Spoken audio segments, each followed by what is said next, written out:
Archerfield debrief, we'll call it, on a play-by-play. So this is Jan 1st, Archerfield Speedway in the PB44. If you know the results, you know how it ends up, but I'll leave it out of the video for now, but you probably just see the previous one. But anyway, we got lots out. We're at 2 here. We're technically 4th, but elect to go to the back.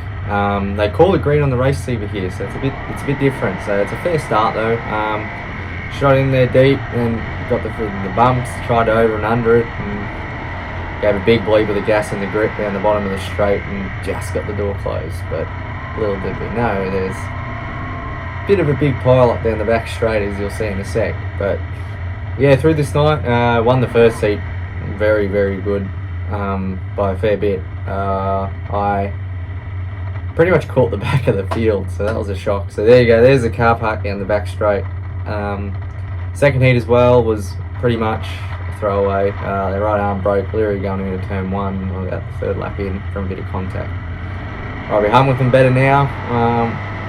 Shot it in there, probably a tick deep, but this thing, I've never had mid to forward grip right there, and then yeah, tried to fit in the hole, and yeah, the old straights aren't too wide here at Archerfield, so I went around the top, tried to rail that round. Look how much time I lost. Corbett's on the inside of me here. They were literally on the bottom and just trying to fight for my life, just trying to keep the track position, because I knew how sort of hard it'd be to retain it once it lost it. Thought I was pretty good here. That was a good exit, but Chris got the real good stuff off 4, which I found a bit later on, and just tried to merge in there. But yeah, and 3rd now. I've got 2 to get now, so no good start. Then he went to the top to try it, and he just passed me on the bottom, so I'm not sure what the go was there, but I just went straight back underneath on the bottom, and I'm like, alright, I'm not getting off the bottom now. If you notice, the race line is a lot different with these, like I mentioned in probably one of my videos a few years ago. You'll see it very shortly.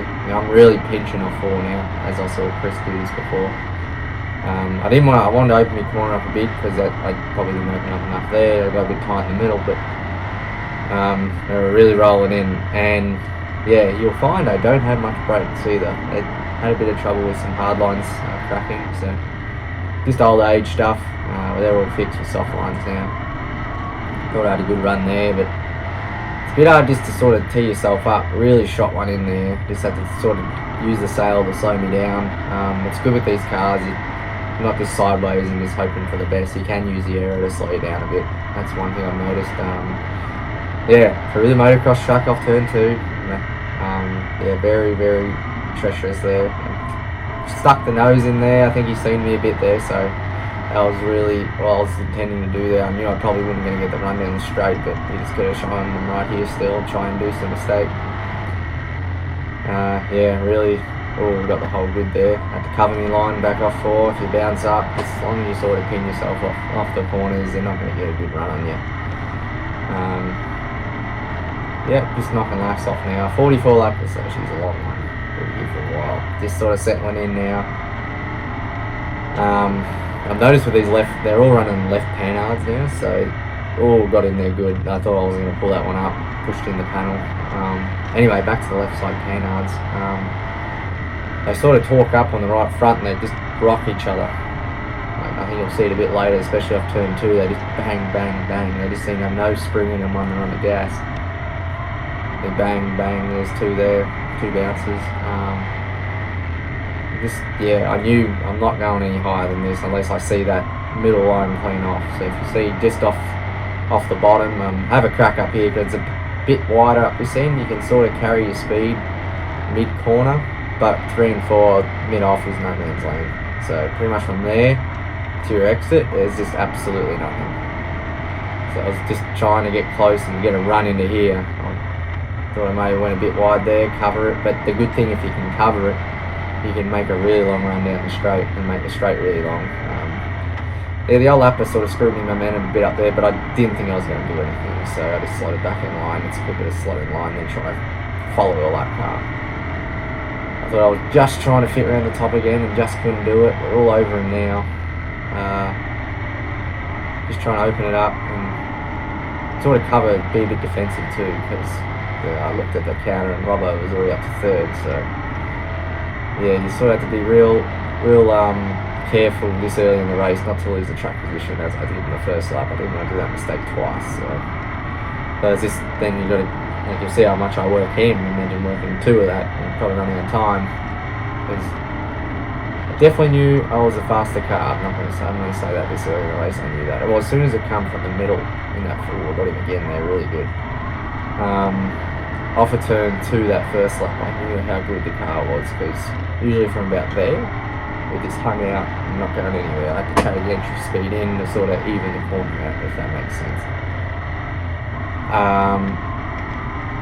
Now it's just, starting to sort of hold up with him and trying to get that middle line working. See, there's a big rock there, massive rock, the front end just danced on his car. I think it was a bit hard to see there, but the cars are pretty much off the ground. Right, there's our caution. I hate cautions here because you're so right rear down and it takes a bit to get heat back in the tyre, and that's where we sort of struggle to get it back with the bleeders. Because I've a bit of a theory with these tyres, they're absolutely awesome for the concept we're doing, but the MC2s aren't engineered for a heavy race car like this. So I struggle a little bit because it's probably, I think, about £9 in the right rear or something. Or got real tight there. Look, I've already lost the straightaway. That's how quick it changes. That's how up the wick it is here. But there's big bounces from Jeff Phillips there. You see they get the real bounces on that left side panhard, throwing him into the ground. What was I talking about? I forget now. The bleeder, we're probably about £9, but when we get that long of a run, it's probably down to 6, and they're not too fond. I know in the States they just gas them up under yellows. They're not too fond of that here. They'll find you. So you have to just sort of be careful, and I try to flick the car around to get it, but sometimes it just doesn't get enough. Sort of trying to stay even now. I sort of turned off a bit, honestly, mentally, at this point in the race. I just wasn't hitting my mark. See, I went a bit wide there, and I was just missing that good grip off turn 4. So I was trying to make something happen here, and this is where I turn. You'll probably see where my mind clicks, and I go, hang on, what are you doing? You're not hitting your marks. And I just reel him in like that. There you go, that was a bit better of a lap, but we're still tight. Takes a little bit here to get the heat in. That was a good exit there. We come off the whole straight with some of them try to hit it and toss them their cars. And they're all trying to crawl on the pole line under it, and it just made it worse, honestly. We're all trying to go in, get the right. I can actually see the right front tyre in this car now, so I try get in, hook the holes, get in, wash up and come back. So just to make that straight nice, and we hit the holes nice and square. 3 and 4, I was just trying to roll through, hit that lip right, get mid corner and come off, but the motocross track off turn 2 was gnarly. We got really untidy there back off the fence. Still tight mid corner, and you can just see how much time there was. You just had to be rotated. And that's why I think I have an advantage here at Archerfield, especially this weekend with the Oz title, because I can get that thing to rotate mid, where these guys have to roll in and pretty much have another go at it. That was a good point there by Jeff. You got some rotate, but that's to stop it to turn it pretty much. Because I think they can just overcook it on the right front and spin it around pretty much. That's what I've gathered. I don't know much about them. I really reeled it in now. I clicked now. Probably about 2 laps ago I clicked. I'm like, you gotta put your head in, mate. Running out of time. This is where desperation starts to happen. I had a good run here, just not enough. If you hear down the straight, I'm only about half to 3/4 throttle down the straights because they're so slick. It's not working at all. Here we go, we're trying the outside there. But you just didn't need to work the tyres as much as I think they were flat out down the straights, which sort of let us down. I'll let them down more or less.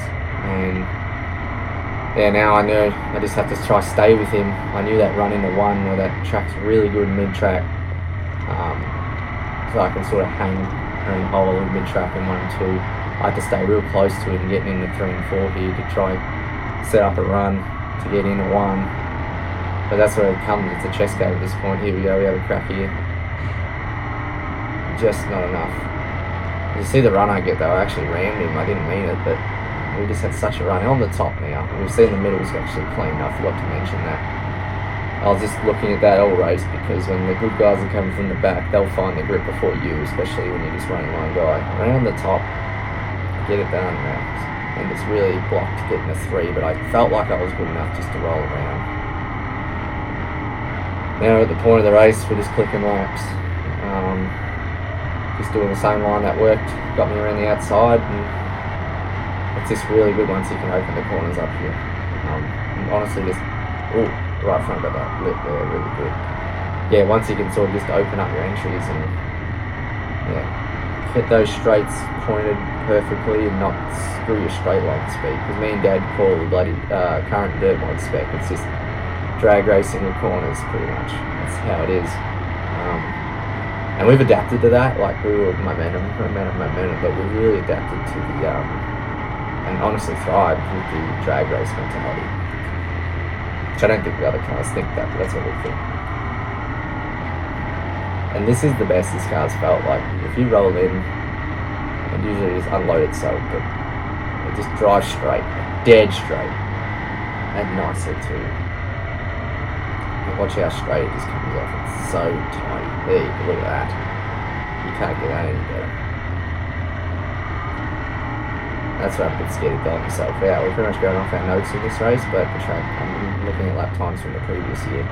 But I pretty much had notes from the previous year of what we did wrong, and that's what I applied here and it worked. So I'm not going to probably do the exact same thing because the track won't be the exact same, but we're definitely going in this direction. And just honestly, the thing from last year, this year is we're way too free too early. So we're good at the start, bad at the end. But we just, my lap at lap 4 was like, I think it's 14 something, 14.6 I think it was. Anyway, I did the exact same lap on lap 39 with 5 to go. I just felt honestly such a rhythm right now. That's the best. I felt like just clicking laps off. I didn't feel like I had much.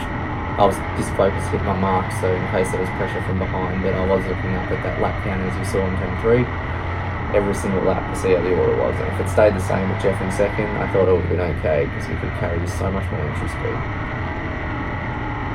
And lapping Dave Clark, he had a bit of a struggle straight of the race. He said he's got a flat tyre. I just didn't want to waste too much time with him because lap traffic can really bunch the field back up really quickly, but he kept himself nice and narrow, and I appreciate that. Really getting the late stage of the race. I'm trying to have a quick look on the board how much is left, but it's just too shaky. I can't quite see it. It's just up on the lens. Hope no one's looked out at the water gauge. I just noticed it's flashing at 275. We had a bit of trouble with this thing pushing water up here, and we're on it with our fuel. Like last year, got to 300. Unfortunately, I'm just under the instruction, like, as long as it's got oil pressure and water in it, just keep going. So oil pressure looks beautiful, fuel pressure is beautiful, and the water was just off its head a little bit, but 276. Oh, that's wild. And there we go, checkered flag. I missed the white flag and all, but that's the checkered. Give it a bit of a bleep to the crowd, spray them. I got on the gas. If you probably just heard the contrast in the throttle, then I was pretty much half throttle till that last lap down the straights, because you could just hear much of that little scream when I really gave it to it. And the tyres came in pretty much brand new. We ran them for the feature, the Gavin Buff, and ran them for the feature at Grafton the next night. Well, actually, I don't think I buffed it. They didn't even cop that much of a heat cycle. They were really nice. I noticed with the tyres we have, when they cop the heat cycle, they glaze up pretty quick. Watch this embarrassment. This is how you know I have no brakes. I'm sorry. Nelly Ruddle made over and he's yelling at me. I'll just do it whole lap. Yeah, that wasn't my proudest moment, but just didn't expect to get such a good run up on the clutch. And the yelling, I was a bit confused as they were telling us to go to scales, and they said, go to presentation first. I'm like, that's a bit counterintuitive, but I'll take it. So we're right up a bit slow, and I was a bit scared now to do it. And I ran out of clutch. I didn't realise that as well till the next night. We pretty much ran out of clutch, and the poor bastard I nearly ran over had to push me.